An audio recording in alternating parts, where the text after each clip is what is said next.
Hi friends, welcome to Pendems kitchen. ఈరోజు వీడియోలో పాతకాలం నాటి స్వీటు పాలకాయల్ని ఎలా తయారు చేసుకోవాలో పక్కా కొలతలతోటి చూపించబోతున్నాను. పైన క్రిస్పీగా, లోపల సాఫ్ట్గా, చాలా అంటే చాలా రుచిగా ఉంటాయి. మీరు ఎప్పుడు స్వీట్ తినాలనుకుంటే అప్పటికప్పుడు నిమిషాల్లో ప్రిపేర్ చేసేసుకోవచ్చు. చూడండి, పైన క్రిస్పీగా ఉంటుంది, లోపల సాఫ్ట్గా ఉంటుంది, చాలా టేస్టీగా కూడా ఉంటుంది, చాలా ఈజీగా కూడా ప్రిపేర్ చేసేసుకోవచ్చు. సో ఇక ఏ మాత్రం ఆలస్యం చేయకుండా ఈ పాలకాయల్ని ఎలా తయారు చేసుకోవాలో వీడియోలోకి వెళ్ళి చూసేయండి. ఫస్ట్ మనం వీటి కోసం పిండిని కలుపుకోవడానికి ఇలా ఒక పెద్ద పళ్ళాన్ని తీసుకొని ఇందులోకి 2 కప్పుల బియ్యం పిండిని వేసుకోండి. పొడి బియ్యం పిండిని వేసుకోవాలి. అయితే పిండిని మాత్రం ఖచ్చితంగా జల్లించి తీసుకోవాలి. ఇలా 2 కప్పుల బియ్యం పిండికి 3/4 కప్పు పంచదారను వేసుకోండి. అలాగే 1/4 కప్పు నువ్వులు వేసుకోవాలి. ఇవి వేయించినవి కాదు, పచ్చి నువ్వులే. అయితే మొత్తం నువ్వుల్ని వేసుకోకుండా 1 టేబుల్ స్పూన్ నువ్వులను మాత్రం పక్కన పెట్టేసుకోండి. ఇందులోనే 2 చిటికెళ్ళ వరకు ఉప్పుని, అలాగే ఒక 1/2 టీ స్పూన్ దాకా యాలకుల పొడిని కూడా వేసేసుకొని అంతా ఒకసారి బాగా కలిపే విధంగా కలుపుకోవాలి. నువ్వులు, పంచదార, యాలకుల పొడి అంతా కూడా బాగా కలిసేలాగా కలుపుకోవాలి. ఇలా బాగా కలుపుకున్న తర్వాత ఇందులోకి 1/4 కప్పు కరిగించిన నెయ్యిని వేసుకోండి. నెయ్యి వేడిగా ఉండకూడదు, నార్మల్గా రూమ్ టెంపరేచర్లోనే ఉండాలి. నెయ్యికి బదులు మీరు కావాలంటే వెన్నను కూడా వేసుకోవచ్చు. నెయ్యి, వెన్న ఇవేమీ ఇష్టం లేని వాళ్ళు నూనె కూడా వేసుకోవచ్చు. కానీ నెయ్యి కానీ వెన్న కానీ వేసుకొని ప్రిపేర్ చేసుకున్నారనుకోండి, రుచి చాలా చాలా బాగుంటుంది. ఈ నెయ్యి అంతా కూడా పిండికి బాగా పట్టేటట్లుగా కలుపుకోవాలి.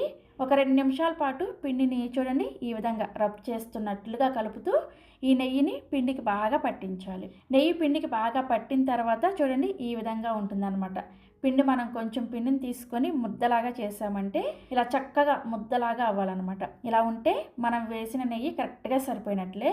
పిండిని ఇలా కలిపేసుకొని మరొక పక్కన స్టవ్ మీద డీప్ ఫ్రైకి సరిపడా నూనెను పెట్టుకొని లో ఫ్లేమ్లోనే నూనెను బాగా కాగనివ్వాలి. స్టవ్ పైన నూనె పెట్టిన తర్వాత మాత్రమే మనం ఈ పిండిని కలుపుకోవాలి. పిండిని కలుపుకోవడానికి పాలు పచ్చివైనా సరే, లేదంటే కాచి చల్లార్చిన పాలైనా సరే, మనం బియ్యం పిండిని ఏ కప్పుతో అయితే తీసుకున్నామో అదే కప్పుతోటి 1 కప్పు పాలను తీసుకోండి. అలాగే మనం పక్కన పెట్టేసుకున్న ఈ 1 టేబుల్ స్పూన్ నువ్వుల్లోకి 1 టేబుల్ స్పూన్ పాలను వేసుకొని ఈ విధంగా కలిపేసుకొని పక్కన పెట్టేసుకోండి. ఇలా కలపడం వల్ల మనం నూనెలో వేసినప్పుడు నువ్వులు విడిపోకుండా ఉంటాయి అన్నమాట. ఈ విధంగా కలిపేసి రెడీగా పక్కన పెట్టుకోండి. ఈ పిండి మొత్తాన్ని ఒకేసారి కలుపుకోకూడదు, ఏ వాయికి ఆ వాయ ఎప్పటికప్పుడు కలుపుకోవాలి. కొంచెం కొంచెం పాలు పోసుకుంటూ చూసుకుంటూ కలుపుకోవాలి. కొంచెం పిండిని పక్కకు తీసుకొని ఒక్కొక్క టేబుల్ స్పూన్ పాలు పోసుకుంటూ కలుపుకోండి. పాలు ఎక్కువగా పోసేసారనుకోండి, చక్కెర కరిగిపోయి పిండి బాగా పలచగా అయిపోతుంది. చూసుకుంటూ ఒక్కొక్క టేబుల్ స్పూన్ పాలు పోసుకుంటూ పిండిని తడి పొడిగా కలుపుకోవాలి. మనం చక్రాల పిండి, చక్కల పిండి కలిపినట్టు ఒక ముద్దలాగా కాకుండా తడి పొడిగా కలుపుకోవాలన్నమాట. ఇలా కలపడం వల్ల చక్కెర కరగకుండా పలుకులుగానే ఉంటుంది. దానివల్ల పాలకాయలు మంచి టెక్స్చర్ వస్తుంది అనమాట, బాగా క్రిస్పీగా వస్తాయి. బాగా కలిపిన తర్వాత కొంచెం పిండిని తీసుకొని మనం ఇలా ముద్దలాగా చేసామంటే చక్కగా ముద్దలాగా రావాలి. ఇలా వచ్చిన తర్వాత చేతికి కొంచెం నెయ్యి రాసేసుకొని కొంచెం కొంచెం పిండిని తీసుకుంటూ ఈ విధంగా చూడండి పాలకాయల షేప్లో రోల్ చేసుకోవాలి. మరీ లావుగా చేసుకోవద్దు, చూడండి ఈ సైజులో ఉంటే సరిపోతుంది. ఇప్పుడు ఈ పాలకాయలకున్న అంచుల్ని ఈ విధంగా లోపలికి ప్రెస్ చేసేసి ఒక ప్లేట్లోకి పెట్టేసుకొని పక్కన పెట్టుకోండి. ఇలాగే ఒక వాయికి సరిపడా పాలకాయలు అన్నిటి కూడా చేసుకోండి. ఇలా రోల్ చేసేటప్పుడు విరిగిపోతున్నట్లుగా అనిపించింది అనుకోండి, కొంచెం పాలన వేసుకొని కలుపుకోవచ్చు. మరీ గట్టిగా అలాగే మరీ పలచగా ఉండకూడదు. పిండి అనేది కొంచెం స్మూత్గా ఉండాలన్నమాట. ఇలా ఒక వాయికి సరిపడా పాలకాయలన్నీ కూడా చేసేసుకొని మనం పాలల్లో కొన్ని నువ్వులు తడిపి పెట్టుకున్నాం కదా, ఆ నువ్వుల్ని వీటికి ఈ విధంగా అద్దుకోవాలి. నువ్వులు విడిపోకుండా కొంచెం గట్టిగా ఈ విధంగా కొంచెం ప్రెస్ చేసేసి పక్కన పెట్టేసుకోండి. ఇలా అన్ని పాలకాయలను కూడా ఈ విధంగా నువ్వులు అద్దేసుకొని ఇప్పుడు వీటిని నూనెలో వేసుకొని వేయించుకోవాలి. మనం ఆల్రెడీ నూనె పెట్టేసుకున్నాం కదా, ఆ నూనె బాగా కాగిందనమాట. నూనె బాగా కాగిన తర్వాత మాత్రమే ఈ పాలకాయల్ని నూనెలోకి వేసుకోండి. ఫ్లేమ్ని ఖచ్చితంగా లో ఫ్లేమ్లో పెట్టుకొని మాత్రమే నూనె బాగా కాగిన తర్వాత ఈ పాలకాయల్ని వేయించుకోవాలి. అలాగే వీటిని కేవలం లో ఫ్లేమ్లో మాత్రమే వేయించుకోండి. వేసిన వెంటనే కదపకుండా పైన పచ్చిదనం తగ్గేంత వరకు ఆగి తర్వాత మధ్య మధ్యలో కలుపుకుంటూ లో ఫ్లేమ్లో మాత్రమే వీటిని వేయించుకోవాలి. లో ఫ్లేమ్లో వేయించుకుంటేనే ఇవి చక్కగా లోపల వరకు వేగుతాయి, లేదంటే పైన రంగు వచ్చేసి లోపల పచ్చి పచ్చిగా ఉంటాయి అన్నమాట. ఇవి వేగేలోపు నెక్స్ట్ వాయికి సరిపడా పాలకాయలను చేసేసుకోవాలి.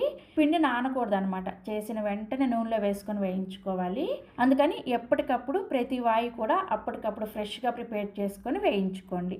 కొంచెం కొంచెం పాలు పోసుకుంటూ పిండిని కొంచెం సాఫ్ట్గా ఉండేలాగే కలుపుకోవాలి. మరీ డ్రైగా కలుపుకోవద్దు, కొంచెం సాఫ్ట్గా ఉండాలన్నమాట. అలాగే పొడి పొడిగా కలుపుకోవాలి. ఈ పాలకాయల్ని బెల్లంతో కూడా ప్రిపేర్ చేసుకోవచ్చు. బెల్లంతో అయితే బెల్లాన్ని కరిగించేసుకొని కొంచెం కొంచెం బెల్లం నీళ్ళను పోసుకుంటూ ఎప్పటికప్పుడు అంటే ఏ వాయికి ఆ వాయ బెల్లం నీళ్ళను పోసుకుంటూ కొంచెం కొంచెం పిండిని కలుపుకుంటూ చేసుకోవచ్చు.